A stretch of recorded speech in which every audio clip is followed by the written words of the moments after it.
economista, pero además también es investigador de CONICET, profesor universitario. Hincha de River, no sé si eso es tan relevante, pero bueno, Martín, ¿cómo estás? Buen día. Eduardo y Belén, aquí en la radio del Diario Litoral. ¿Cómo estás? ¿Qué tal, Eduardo, Belén? Buen día para ustedes y para toda la audiencia. Bueno, nadie es perfecto. ¿Qué le vamos a hacer? Bueno, nosotros estamos en la Copa Libertadores, primero en el grupo, así que no tenemos ningún problema todavía. Está bien. Martín, ¿qué pasó ayer? ¿Qué es lo que pasó ayer? ¿Qué es lo que hay que hacer con los dólares? ¿Qué es este blanqueo? ¿Qué es esto de tus dólares, tu decisión? A ver si podemos conceptualizar y entender un poquito, desgranando esa batería de anuncios que se hizo ayer. Bueno, es un anuncio de un nuevo blanqueo que esta vez tiene una estructura más, digamos, de índole permanente, aunque tampoco ya está del todo claro, porque por ahora tiene solo forma de resolución de ARCA, y como sabemos, todas las modificaciones de orden tributario tienen que pasar por el Congreso, con lo cual en realidad para que esto pueda efectivamente tomar una forma legal de modo permanente, tiene que darse un debate legislativo. Pero de cualquier manera, y asumiendo que como el gobierno hasta ahora ha podido pasar las leyes que le ha interesado, quizás no es muy aventurado pensar que esto podría pasar también, me parece que hay una discusión más profunda acá, que tiene que ver con lo siguiente. Argentina ha tenido un montón de blanqueos y moratorias impositivas de todo tipo. Un colega al que valoro mucho siempre dice que los gobiernos tienen derecho a hacer un blanqueo, pero solamente uno. Bueno, este gobierno está haciendo su segundo blanqueo, habiendo cumplido menos de la mitad del tiempo de su mandato. Ahí es donde yo veo el gran problema.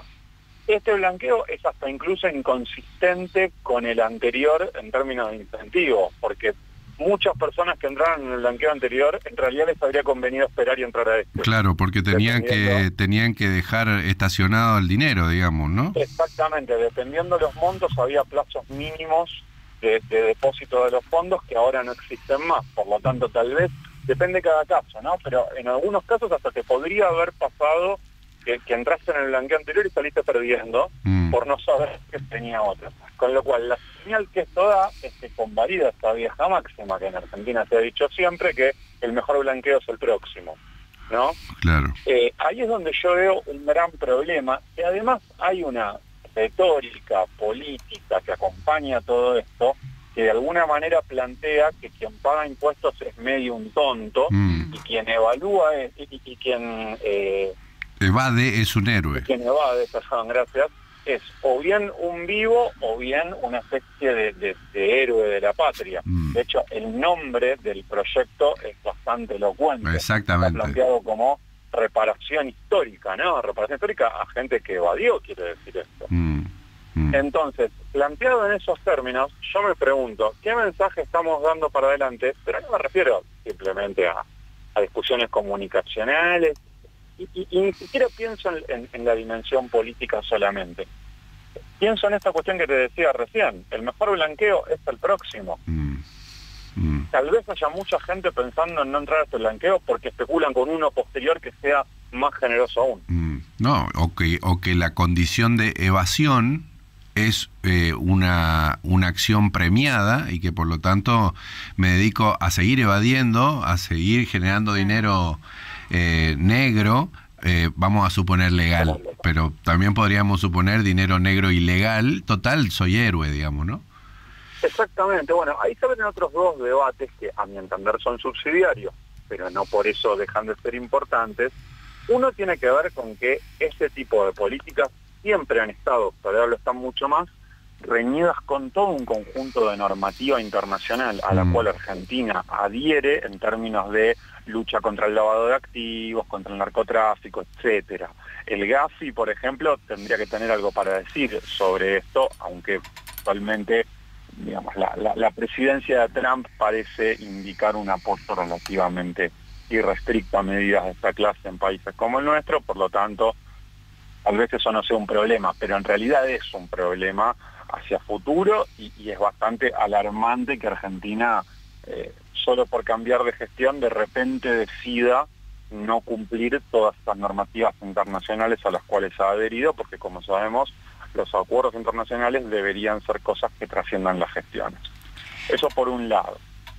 Por otro lado, también hay una discusión sobre administración tributaria, donde me parece que quizás las críticas que yo vengo leyendo en diferentes medios a la medida del gobierno son cuanto menos torpes. ¿En qué sentido lo digo? Argentina tiene un conjunto de regímenes de información a ARCA, claro, que por un lado tienen que ver con intentos de fiscalizar una economía informal. Intentos que pueden ser bien intencionados y que yo puedo acompañar desde la intención, no así desde el diseño. ¿Me explico? Es decir, que no están bien hechos. Es un poco ridículo que se deba informar a ARCA compras en shoppings que están en el orden de los 3.000, 4.000 o 5.000 dólares. Eso en ningún país normal del mundo ocurre.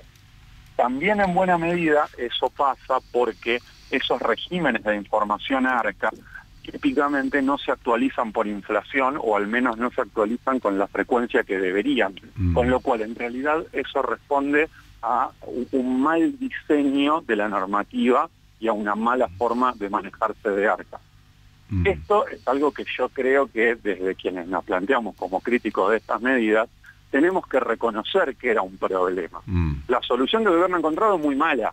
Agarrar y decir que esto no exista más y que cualquier persona o cualquier narcotraficante pueda lavar su dinero, me parece una mala solución. Tampoco veo como muy constructivo negar que había un problema. De hecho, a ver si entiendo bien, pero por ejemplo, viste, es un problema que se solucionó, ponerle un poquito antes, pero el desfasaje que hubo cuando empieza este gobierno en relación, por ejemplo, a las categorías de los monotributos, ¿no? Que medido en dólares cuando se lanzó en la época de Duhalde valía X, y cuando llegamos hasta acá la verdad que era una invitación también para la informalidad, digamos, porque no te podías, era muy limitado todo y no te dejaba margen, aunque vos quisieras ponerle por ese instrumento tener una vía legal, digamos, ¿no? Impositiva. Exactamente. El monotributo, de hecho, es un ejemplo de un esquema tributario con muchos problemas de diseño de todo tipo. Uno es el que vos mencionás, la no actualización de las escalas, pero hay otros también.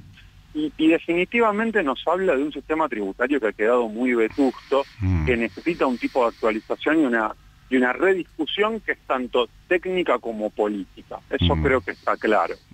Ahora bien, luego de muchos desatinos en gestiones anteriores que no pudieron, no quisieron o no supieron resolver este problema, ahora apareció una gestión con una ideología muy extraña, muy marginal, que como vos decías recién, hace héroe a quien evade, o sea, hace héroe al delincuente, porque que yo sepa, la evasión tributaria sigue siendo tipificada en el Código Penal, por más que el gobierno en su comunicación diga otra cosa, yo creo que el Código Penal sigue aplicando, hasta donde entiendo, así que ahora apareció un discurso que convierte a los delincuentes en héroes.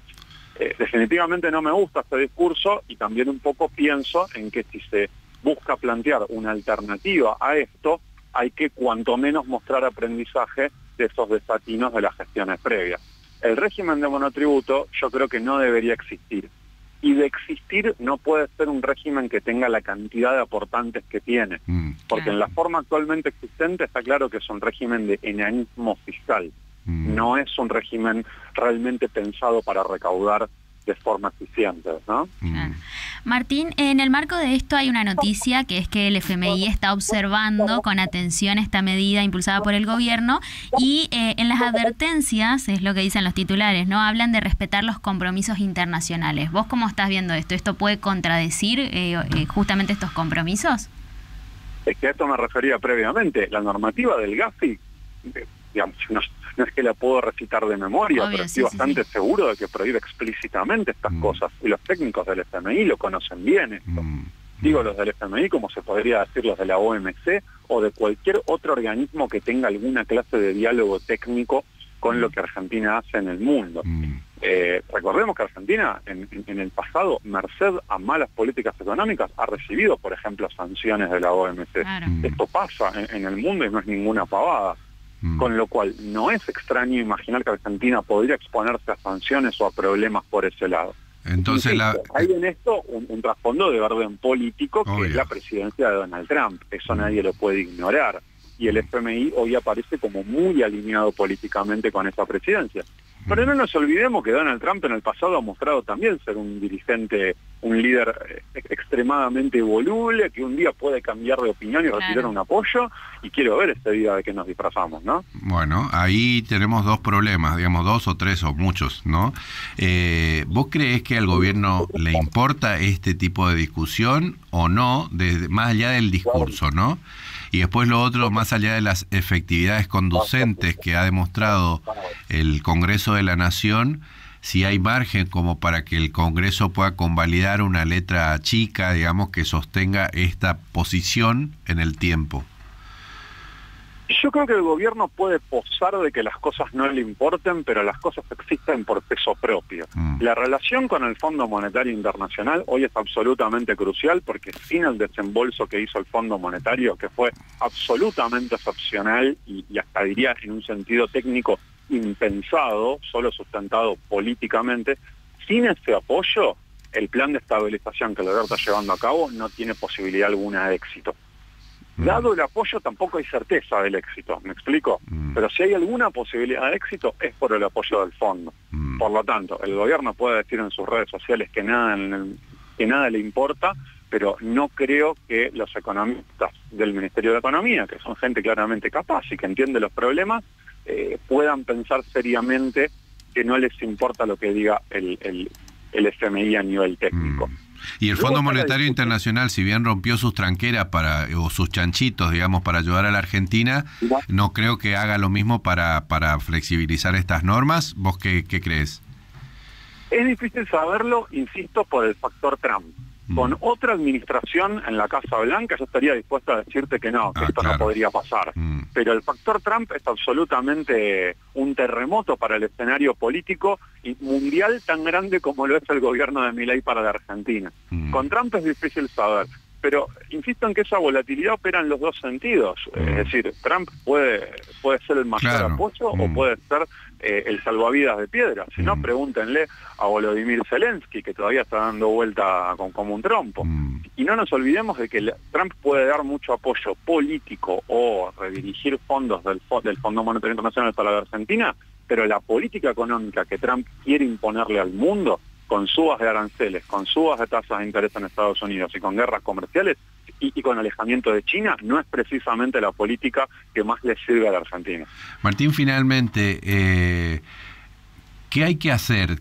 ¿Dónde estamos parados? ¿Qué hay que esperar y cuándo va a empezar a operar esto? ¿Va a pasar del texto a la acción, digamos?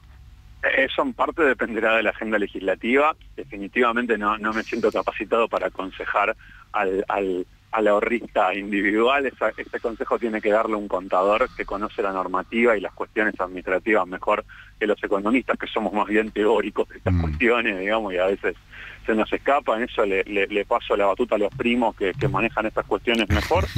Pero insisto en esto, el mensaje que el gobierno está dando con esto es que el mejor blanqueo es el próximo. Así que, ¿quién le dice que el año que viene siga habiendo necesidad de dólares y aparezca otro blanqueo más generoso que este, ¿no? Qué bárbaro. Martín, muy claro, muy amable por estos minutos. Un placer, un saludo para ustedes. Martín Trombetta es economista, es investigador de CONICET, profesor universitario, y estuvo aquí con nosotros en Hoja de Ruta. Bueno, seguimos en Hoja de Ruta. Más información. Por un lado, mencionar esto, simplemente para cerrar la idea, esto que estábamos señalando, ¿no? Justamente el FMI lo que dice es tener principal